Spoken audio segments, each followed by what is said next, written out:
Trying to think for 25. I don't know, man. It's just I don't think 25 is going to be a disaster. I think that you need to be open.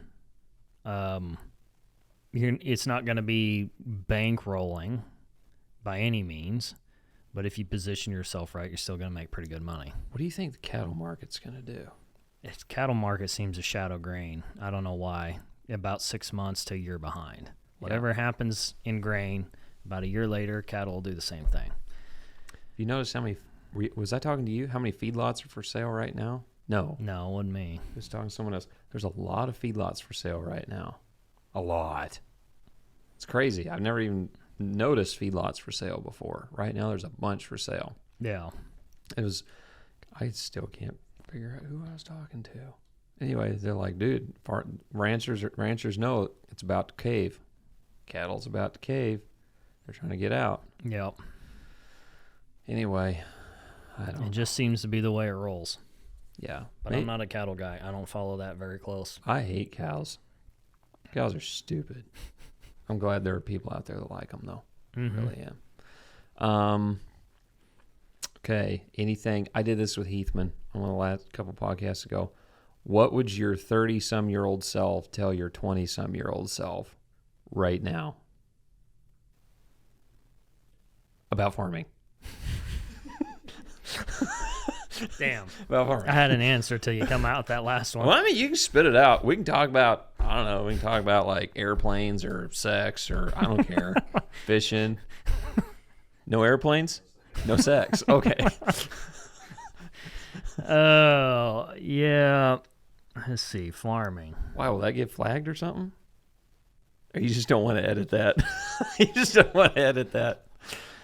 I don't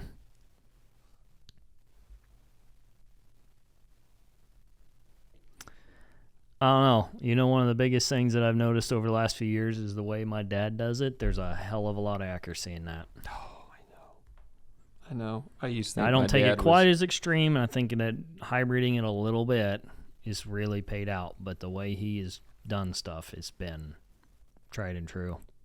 What would you say is the top couple lessons from that? Spend money to make money is an accurate statement, but not to the level that everybody tells you. Okay. So my dad is, don't spend money. You can't lose money you don't spend. It's accuracy, but you have to spend some in order to even position yourself to make money. But the industry wants you to spend. The more money you spend, the more you make. No. There's a line. There's a fine line. And then when nature, who is the one who's going to screw you the hardest, break it off in your rear. When she comes around, you lose even harder. Yes.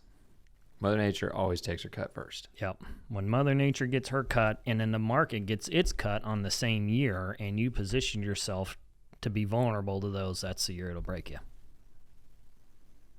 How much risk do you take? It's kind of back to the... You can take more risk. You can take more acreage risk if you reduce your overall investment per acre risk. Does that make sense? Yeah. So you want to plant acres because that's where the ultimate dollar returns, but don't invest heavily in each acre. Okay. Got it.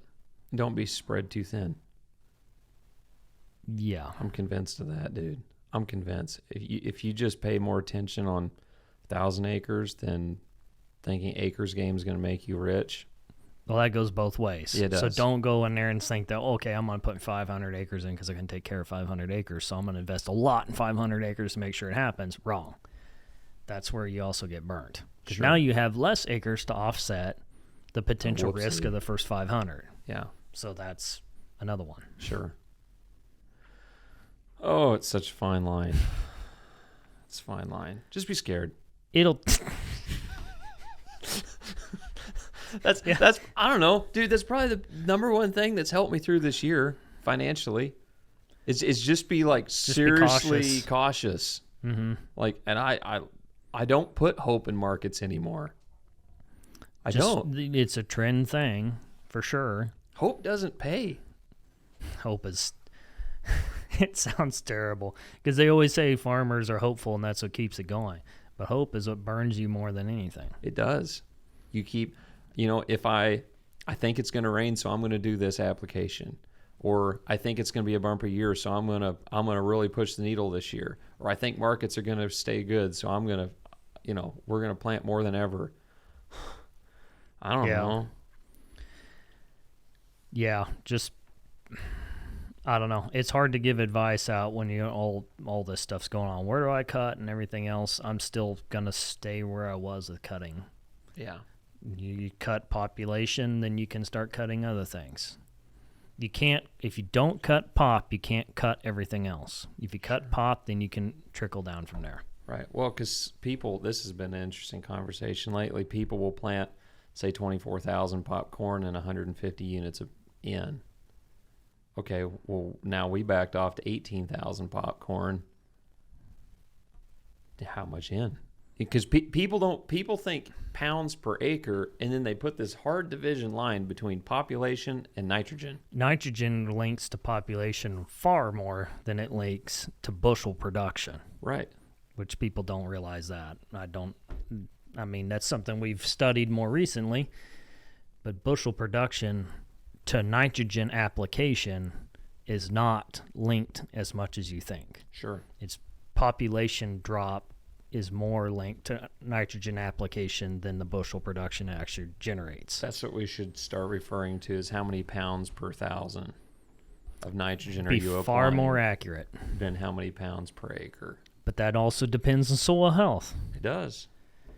There's I've said this, I don't know, frickin' 50 times on this podcast. There's a finite number of biology support system needed per plant, period.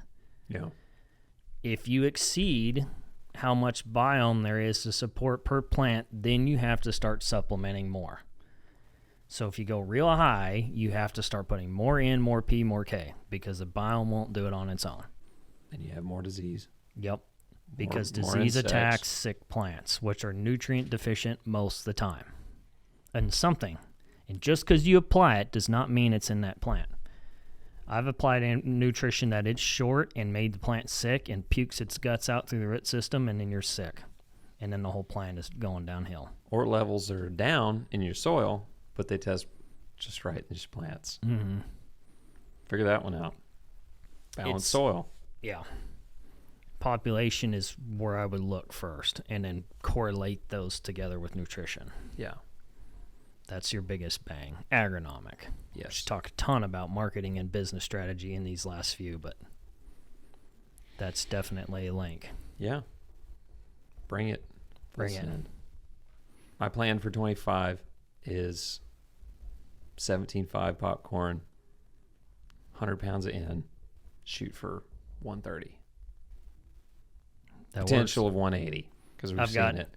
Considering pretty hard, 15 to 18,000 irrigated. Mm-hmm. And very little to no fertility at all. Shooting for 200. Yep. People are like just dying now. They're like, there's no way, it's not possible. Just depends on everything else correlating in, but some of that stuff I can't get away with that, but some of it I can. Sure. That's why you got to know each field. Yep. Yeah. Okay. All right.